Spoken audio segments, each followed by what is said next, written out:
Welcome to everybody. In this video, I will introduce you a work about conversational recommender system based on Bayesian methods. This work has been realized at ITSIA by myself, Francesca Mangili, and by my colleagues Alessandro Antonucci and Denis Broggini. Firstly, I will briefly introduce you recommender system, and then I will show you how we have used the standard Bayesian method to make those systems interactive. And I will present you some solution that we have developed to define the probabilistic model on which are based the interaction. Finally, I will show you some experiments based on the very popular dataset MovieLens. Recommender systems are meant to select an item from a big catalog and to suggest the item to a user who is expected to like the item. Traditionally, they are not expected to interact with the user, and they base the recommendation on previous choices of the user or choices of similar users. However, if we consider the field of e-commerce, it is quite normal to interact with the system. For instance, if I go on a fashion website to buy new clothes, I am willing to say what I'm looking for. Even more if I buy a new car. In this case, the system cannot rely upon my previous choices because I haven't bought many cars in my life. Those interactions are typically based on forms and filters. In forms, the user are asked to answer a list of questions to specify what they would like to find. Filters then remove a whole item that do not meet the requirement of the user. However, this approach has some limitation. And this is the reason why recently there has been some work to make such system more interactive. Forms are often cumbersome. They ask too many questions and some of them may not be of interest for the user. So, reducing the number of questions and adapt them to the customer needs can improve the user experience. And for this reason, to propose to build a conversation that is a list of questions that dynamically adapt to the user needs, which are understood based on the previous answer of the user. A second limitation are filters, because they do not always interpret correctly the user desires. Imagine, for instance, that a user say that she wants a skirt. The filter would remove the second item in the figure, because you may notice that these are trousers, not a skirt. However, those trousers could fit the user requirement as well as the first skirt. So with this example, what I want to say is that there is always some uncertainty entailed by the answer given by the user. And this uncertainty can be modeled within the framework of probability theory. With this, I do not mean that probability theory is necessarily the best framework to model this type of uncertainty. However, other frameworks go beyond the scope of this preliminary work. We will show that even in the framework of traditional probability theory, we can improve compared to the current systems. Before starting explaining our approach, I wanted to show you this example.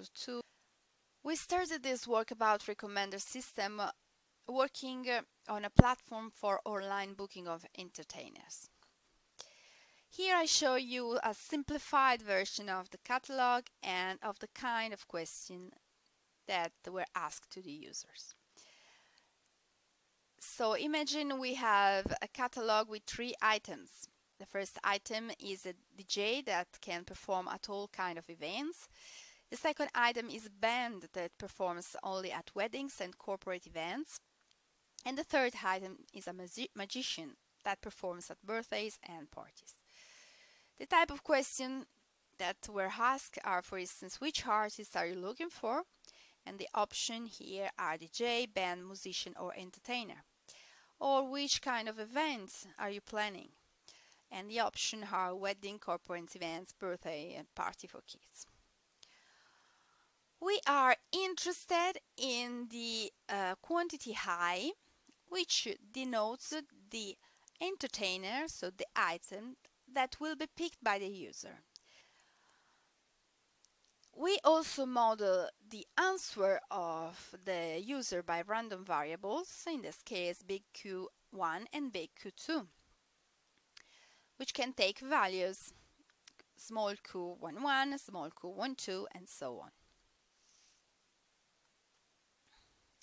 We assume that the user will pick up a single item. This doesn't mean that we cannot propose him a ranking of items, and this is what actually the system does. Before asking any question, we assume a prior probability pi over the items.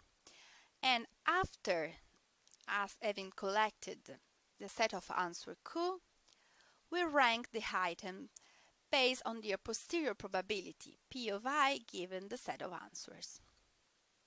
In order to compute these posterior probabilities, we need to define the conditional probability table pq given I, which elicit the probability of giving answer small q given that the desired item is small I. So imagine we collect the first answer small q. Very obviously we update the prior probability pi by the Bayes rule, which is written here. To simplify the system, we adopt a naive-like assumption of conditional independence of the question given the items. This is a naive assumption which is not wholly verified, but which is not even necessary.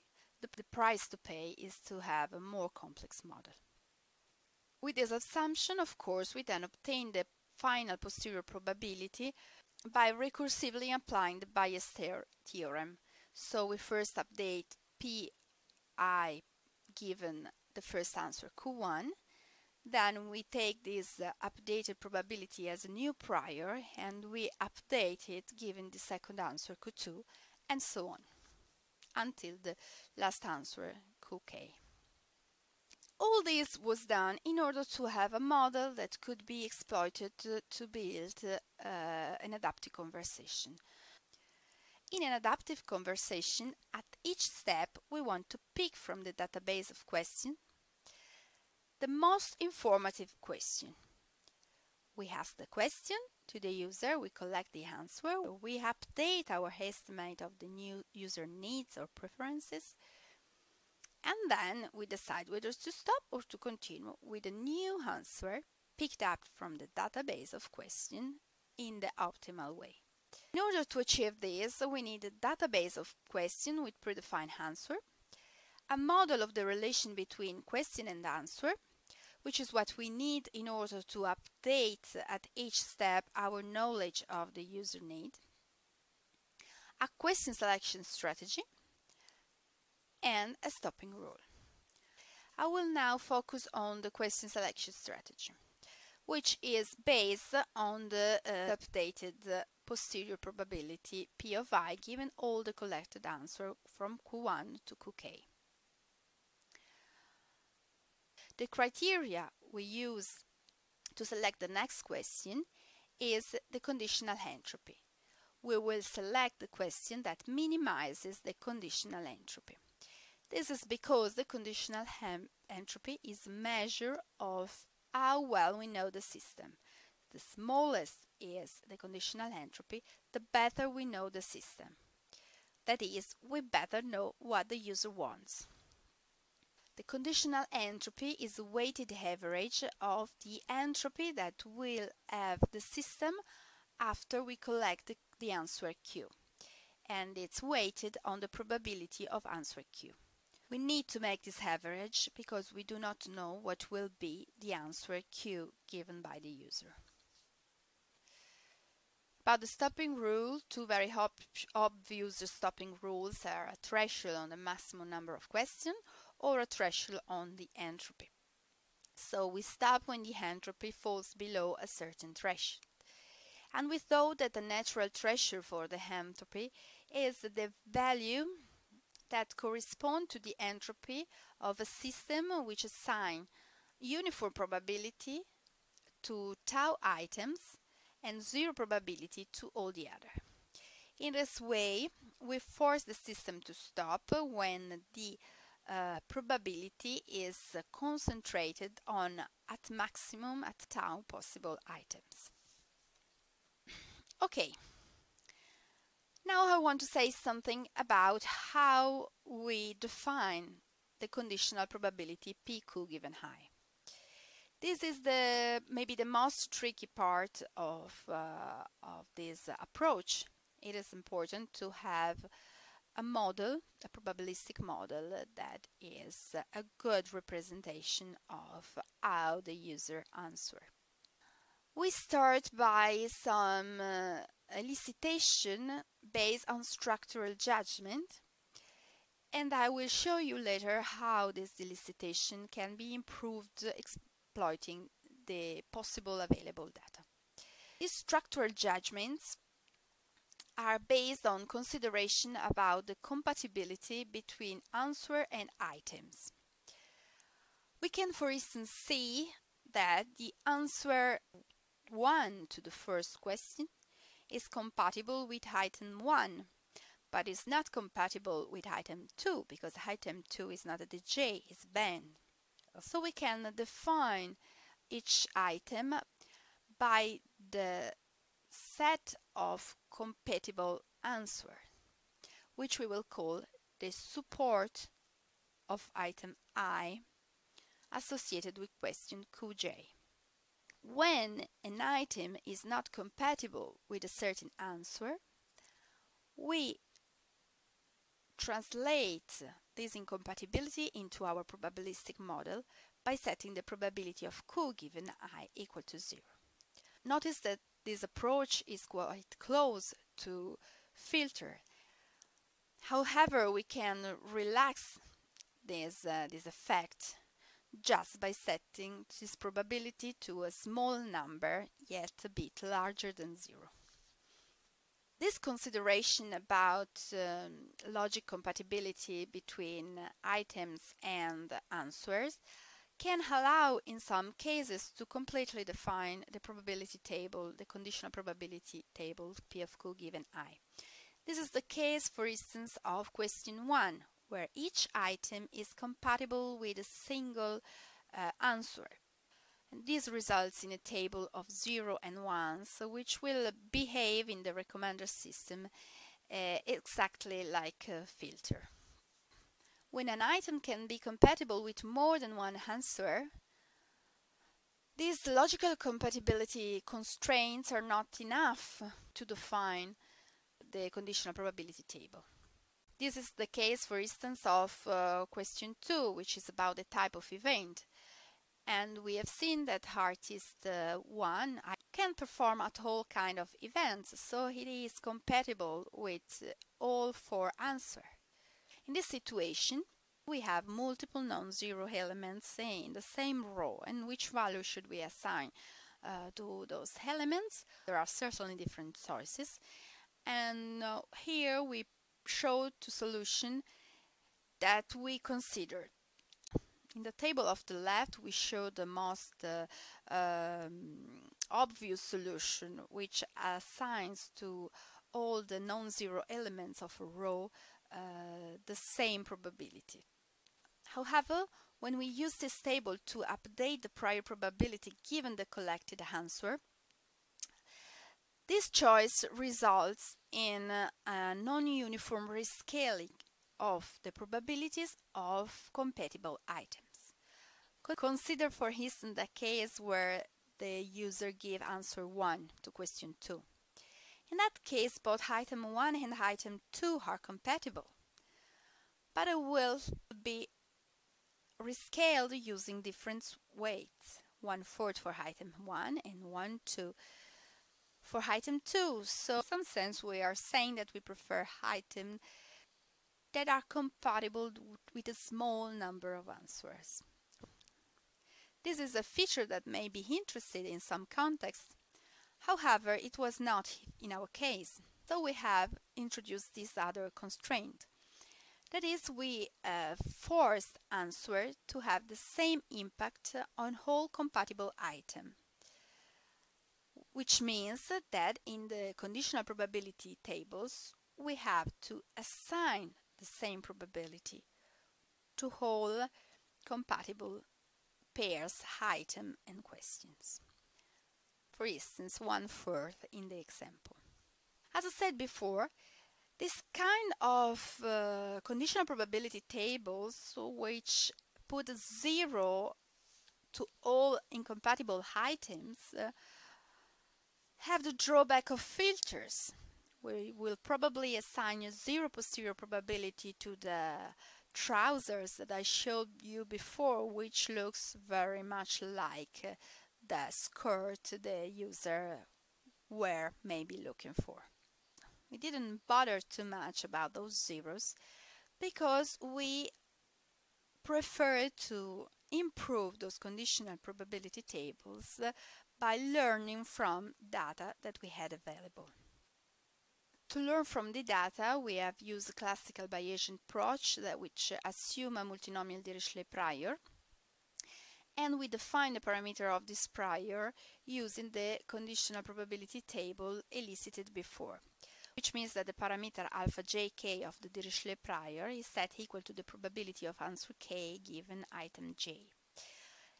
Then assume that we collect n j observation about users who pick the item ij. Among them, we observed n k who reported answer k.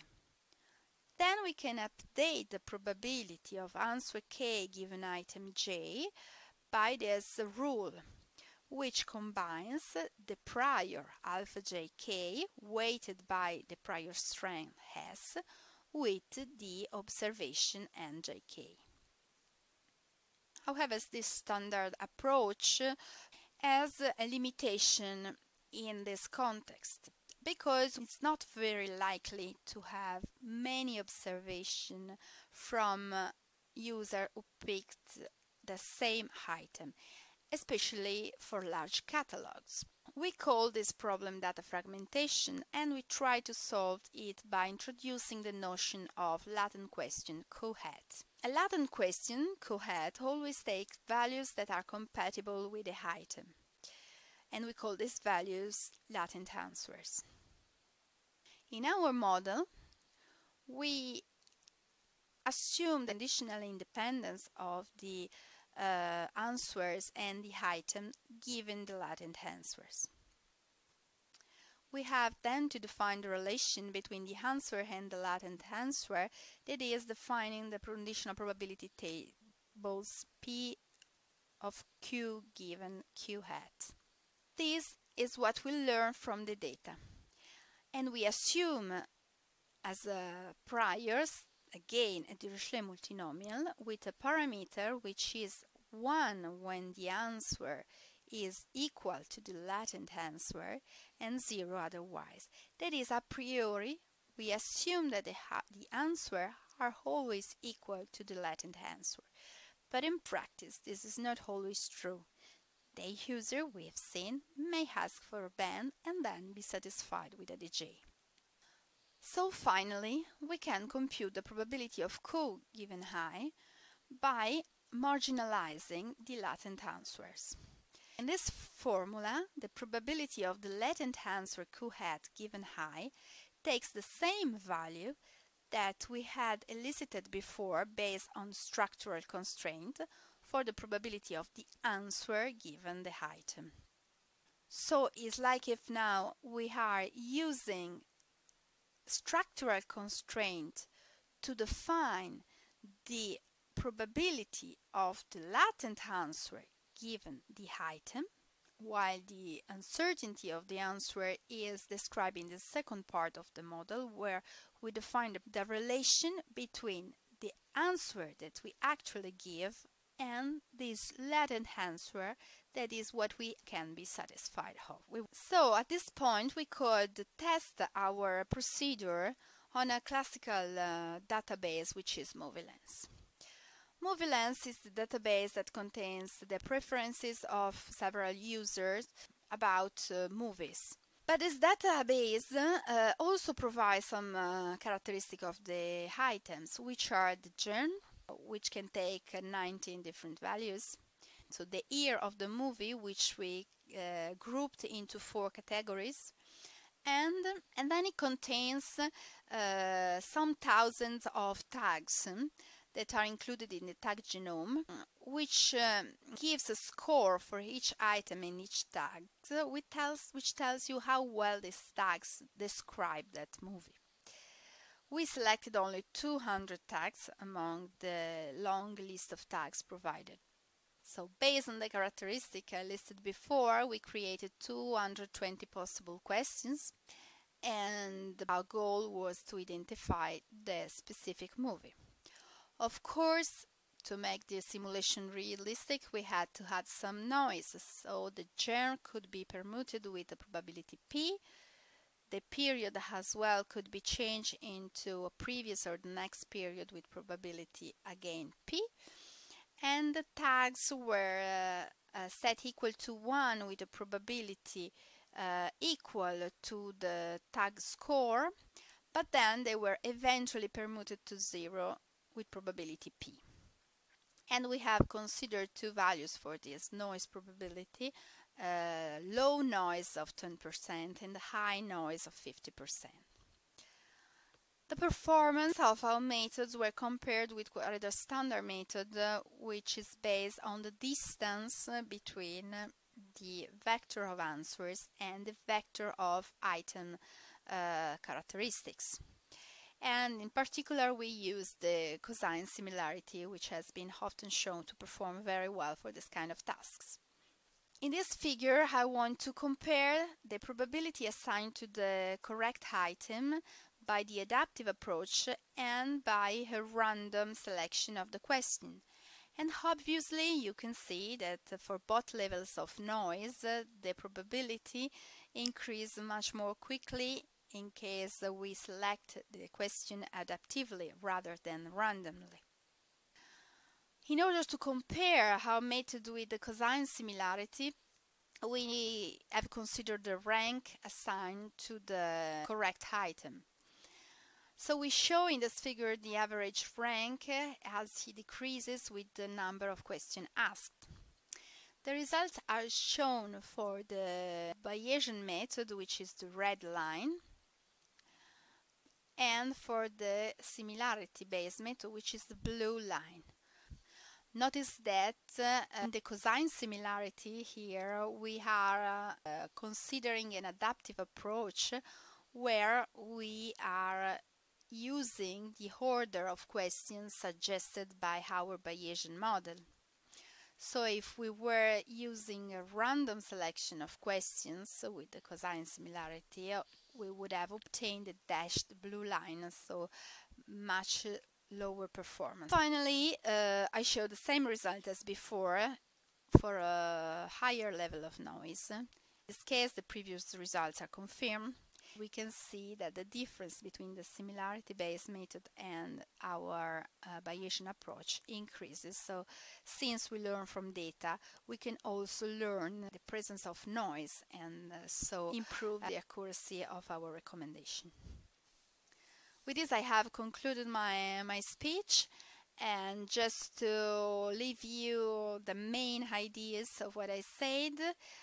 First of all, we wanted to show you that using a probabilistic model of the relation between user answer and the items, we could drive an adaptive interaction between the user and the recommendation system.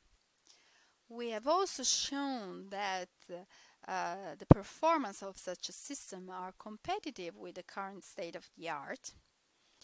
And overall, this framework set the basis for future developments where what is now just a dynamic choice of predefined questions can become a real conversation where the questions are dynamically generated. So thank you for listening. I hope to see you at the live section.